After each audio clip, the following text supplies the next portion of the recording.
Pessoal, nós vamos continuar com a correção de provas do BNDES. E aí nós vamos fazendo ajustes em cima da teoria que você viu ao longo dos vídeos, das videoaulas que a gente apresentou. Nós apresentamos inequações. Apresentamos inequações de forma, pelo menos teórica, na sua forma geral, dentro de funções e gráficos de primeiro grau.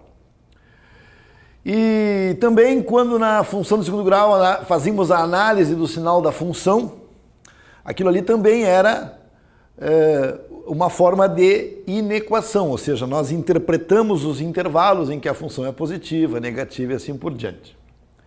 Mas eu quero fazer um complemento específico para a prova do BNDES, tendo em vista uma questão que já caiu. Eles colocaram, erradamente eles colocaram sistemas de inequações, não seria a palavra erradamente, mas quando eles falam em sistemas, temos sistemas de duas equações, duas incógnitas, e no caso aqui seria talvez um conjuntinho de duas inequações, onde eles querem uma solução comum que atenda as duas. No fundo, a pergunta seria: qual a solução que atende simultaneamente a estas duas inequações? Tá? Então, porque separadamente ela vai ter uma resposta, porque isso aqui não é um sistema com duas incógnitas. Então, é essa palavra que eu quero combater. Ela aqui, ela tem uma solução própria, pois ela é uma inequação. E esta outra também tem uma solução própria, por quê? Porque é uma inequação. Tá? Mas o que nós queremos trabalhar é a hipótese de solução conjunta, ou seja, qual a solução que atende simultaneamente essas duas equações. Isso é outra coisa. Tá? Mas só o que eu vou fazer agora é ensinar a responder a pergunta, porque a teoria já foi dada, não tem nenhuma novidade. Então, por exemplo, aqui, ó, o que eu vou resolver? Eu vou resolver a inequação de cima e vou resolver a inequação de baixo e vou tentar entender a solução. Tá? Então, a pergunta seria: qual os valores de x que atendem simultaneamente a ambas as inequações? Tá? Quais os valores de x que atendem simultaneamente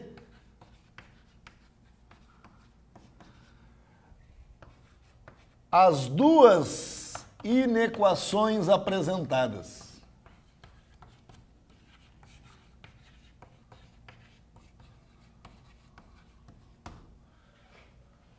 Essa é a jogada, tá? Então, nós vamos imediatamente colocar aqui a resposta. Vou fazer aqui nesse cantinho de cá. Fazer a primeira inequação. 2x, já vou fazer menos x maior que 2 e x maior que 2. Ó. Esta aqui é a solução da primeira inequação. X é maior que 2. E os valores de x maior que 2, se fosse uma inequação única, a resposta seria maiores que 2, de 2 até mais infinito. 2 aberto, porque não é maior ou igual, até mais infinito. Se fosse esta uma única inequação. Então, não tem nenhuma novidade do que a gente já apresentou. A outra aqui, ó, vai ficar 3x menos x menor que 9 mais 1. 2x menor que 10, passa normalmente dividindo, e x vai ser menor que 5.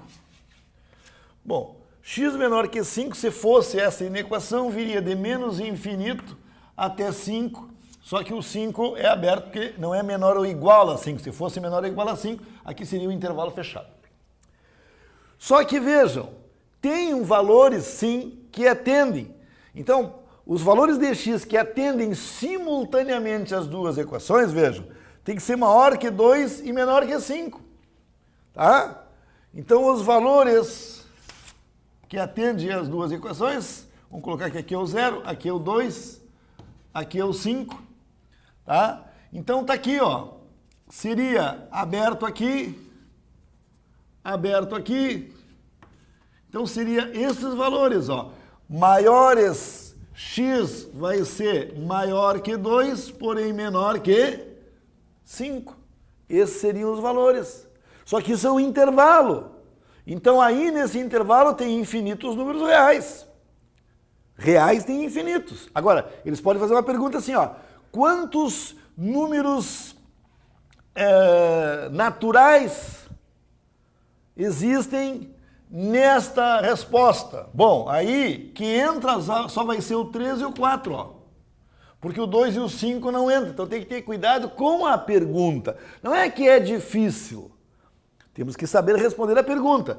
Então assim, ó, quais os valores de x? Bom, se está falando dos valores de x, né? Claro, eles poderiam fazer o seguinte comentário, cuidado, ó. Eles podem deixar essa mesma pergunta e dizendo assim, ó, onde x pertence a R, olha só a armadilha que eu estou dando para vocês. Se x pertence aos reais, é um intervalo, vai ter infinitos números. Tá? Então, deixa eu só fazer assim, duas perguntas. Ó. X pertence a R e x pertence a N. Então vejam as perguntas, ó. Quais os valores de x? E aí eles podem colocar uma condição, x pertence aos reais, ou x pertence aos naturais, ou alguma outra coisa. Tá? Que atendem simultaneamente as duas inequações. Bom, se pertence aos reais, são todos os números que existem entre 2 e 5, e aí tem infinitos números. Porque sempre entre dois números pode ter um número na metade. E sempre entre esses dois números tem outro na metade. Então, é infinitos. Tá? Por incrível que pareça. Reais são infinitos. Então, a resposta a essa pergunta aqui, ó, seria qualquer x pertencente aos reais tal que x seja maior que 2 e menor que 5. Tá? Ou ainda por intervalo, seria do intervalo 2, 5 aberto. Isso aqui na linguagem de intervalos. Agora, quais os valores de x que atendem as duas inequações, mas só que x é um número natural? Bom, se é número natural só pode ser 3 ou 4. Então tem duas soluções, ó. As soluções são x igual a 3 ou x igual a 4. Ou ainda melhor assim, ó. Qualquer x pertencente aos naturais, tal que x seja igual a 3 ou x seja igual a 4. E não vai ter nenhuma outra. E aí não tem por intervalo. Aí o outro seria o conjunto solução. O conjunto verdade, ó. Qual seria o conjunto solução ou o conjunto verdade dessa resposta? Seria 3 e 4. É as respostas de números naturais que satisfazem. Por quê? Porque aí nesse caso eu pegaria os valores de x que pertencessem aos naturais. Só tenho o 3 e o 4. Tá? Então, esse é o resumo teórico para que a gente enfrente agora a questão proposta pelo BNDES. Então nós estamos fazendo assim, ó, em cada questão que a gente está resolvendo o BNDES, está fazendo um resumo teórico e faz a questão em seguida. Pode copiar, já coloco a questão. Aí no BNDES caiu o seguinte, ó, isso na prova de 2006, tá? 23 de abril de 2006, certo? Caiu o seguinte, o número de soluções inteiras, olha aí, ó, inteiras do sistema de inequações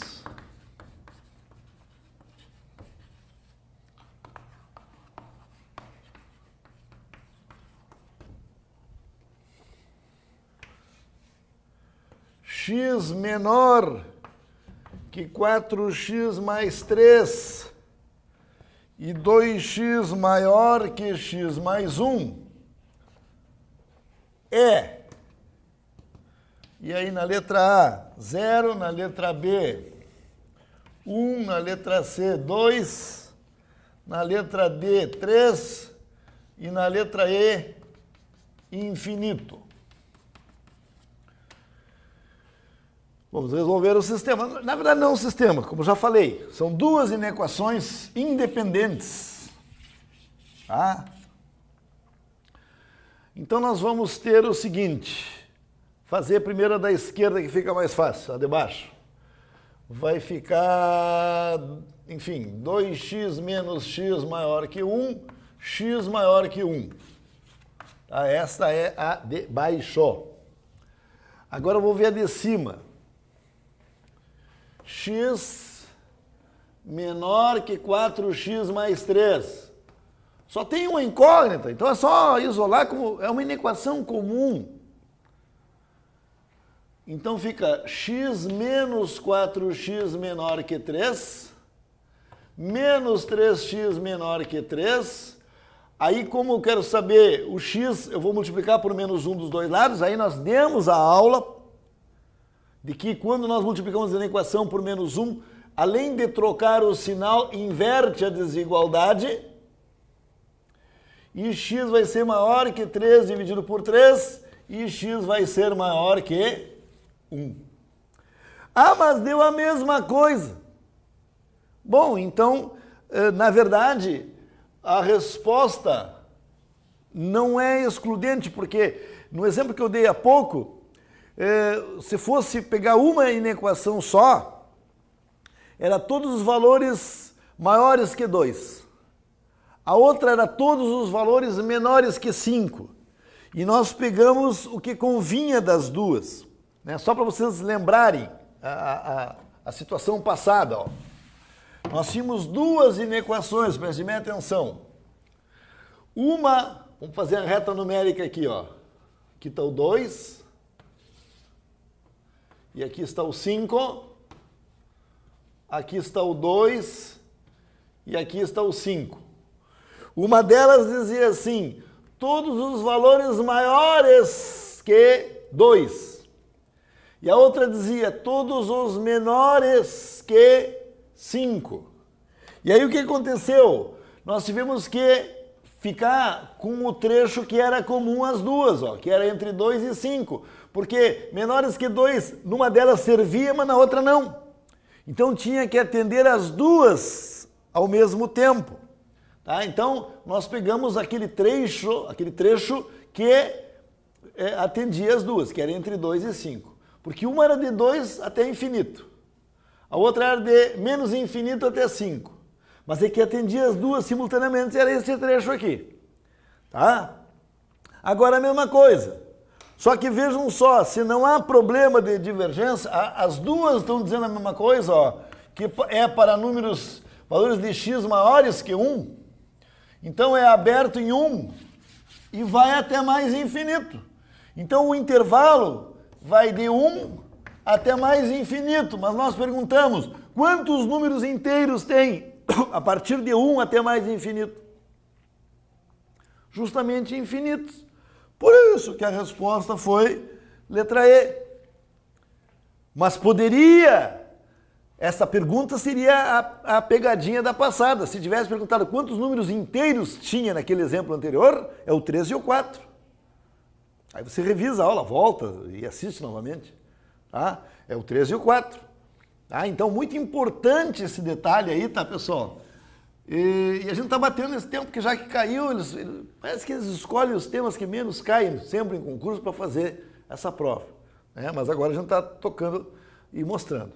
Tá? Então, aqui, como não houve aquela necessidade de escolher que eu tinha, os valores coincidiram. Então, são os valores maiores que 1, mas números inteiros maiores que 1 tem infinito.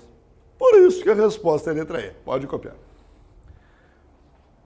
Pessoal, e assim, ó, isso que eu vou fazer agora é justamente a dica para a prova, não dica, porque isso aqui não cai muito em concurso. Mas do jeito que a gente está vendo o perfil, porque eles já perguntaram, então eu fico na obrigação de dar uma recordadinha também em inequação quociente, tá? Que é a mesma que fosse inequação produto, que é quando eles te apresentam isso aqui, ó.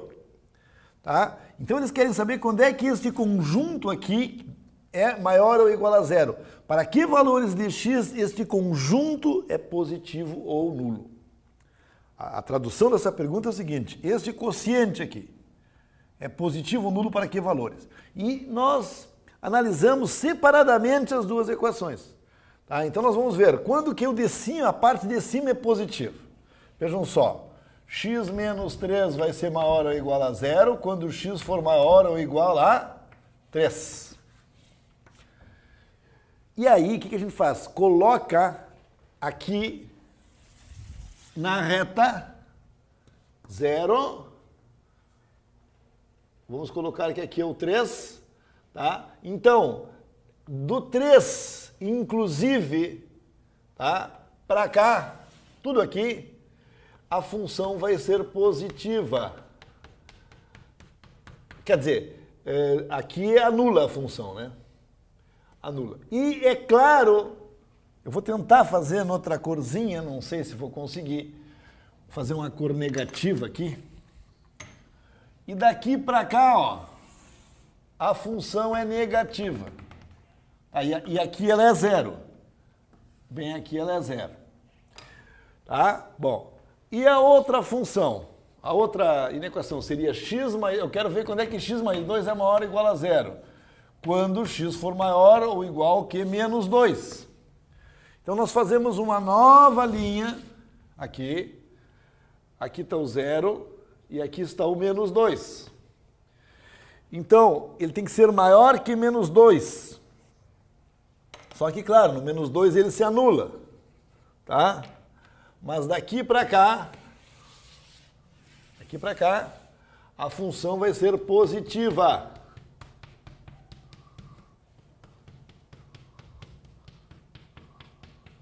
E claro que para cá ela é negativa. Só que tem um problema. O que eu quero saber é o conjunto quando é que é positivo. E para o conjunto ser positivo, não é só quando ambas são positivas que isso ocorre a partir do 3, tá? A partir do 3, e sim também ocorre se o numerador e o denominador forem ambos negativos, porque aí o conjunto solução vai ser, vejam só, aqui está o menos 2, aqui está o 3. Então aqui, ó, à esquerda de menos 2, a inequação quociente é positiva. E à direita de 3, tá? À direita de 3, a inequação quociente também é positiva. Porque mais com mais dá mais. Mas o de cima sendo negativo e o de baixo positivo, aí não dá, porque aí nesta parte toda aqui, ó, aí a função seria a função quociente, a inequação quociente seria negativa. Então os valores que nós temos, deixa eu só fazer uma correçãozinha aqui, ó, porque não pode existir zero no denominador, tá? Então o x não pode ser menos 2, tá? A solução menos 2 aqui não serve, porque não existe, não se define na matemática zero no denominador, tá?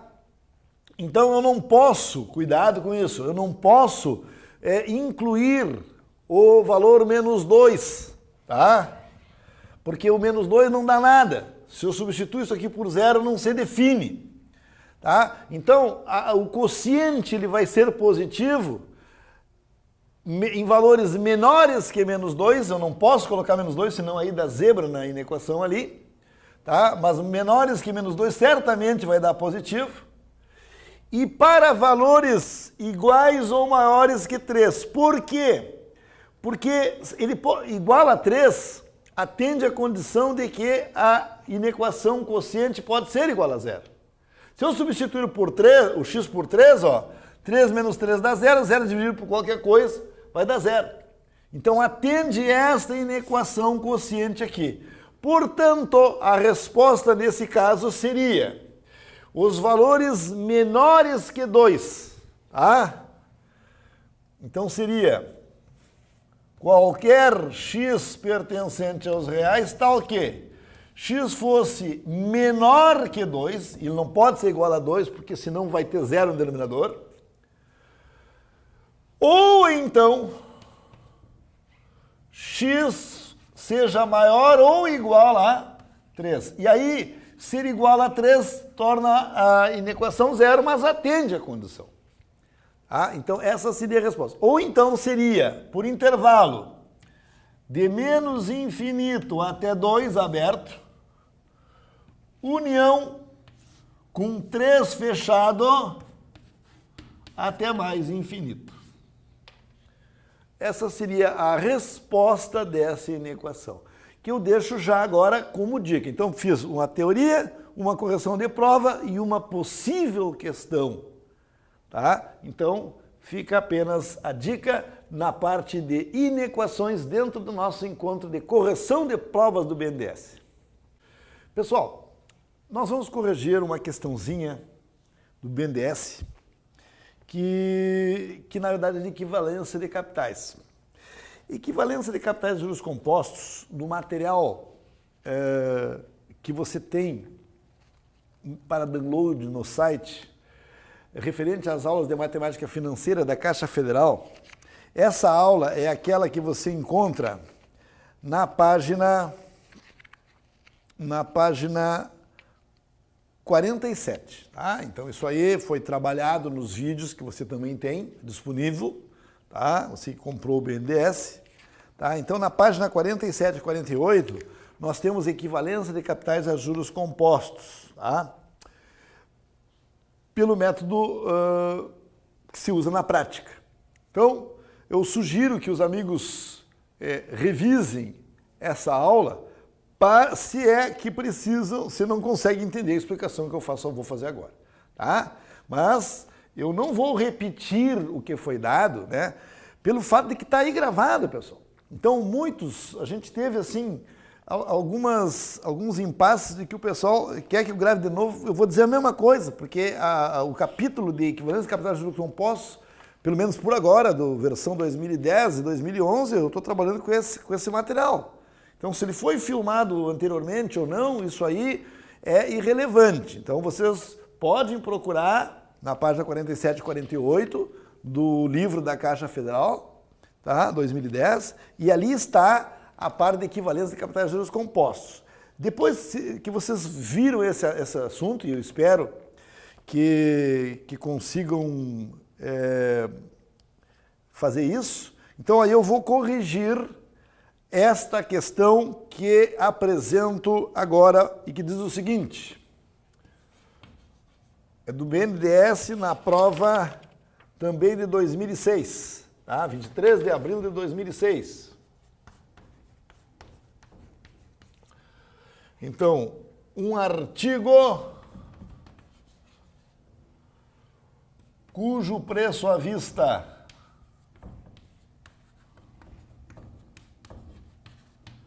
é 210,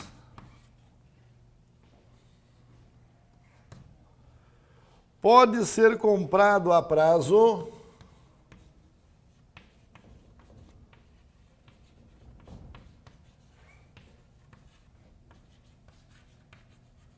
olha só, com 2 pagamentos iguais.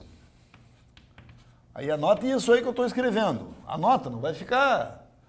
Com 2 pagamentos iguais. E aí eles colocaram 2 pontos. O primeiro no ato da compra. Eu estou escrevendo, às vezes eu já coloco o texto escrito aqui. Eu estou escrevendo para que você escreva também junto comigo. Tá? Então, o primeiro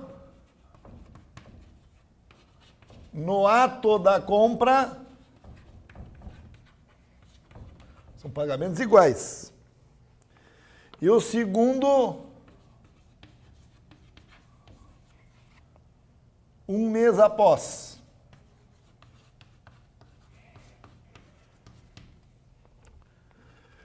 Se os juros são de 10%, ele não disse se é simples ou é composto, mas nesse caso nem tem problema, porque é só um mês mesmo. Se os juros são de 10% ao mês, qual o valor em reais de cada pagamento?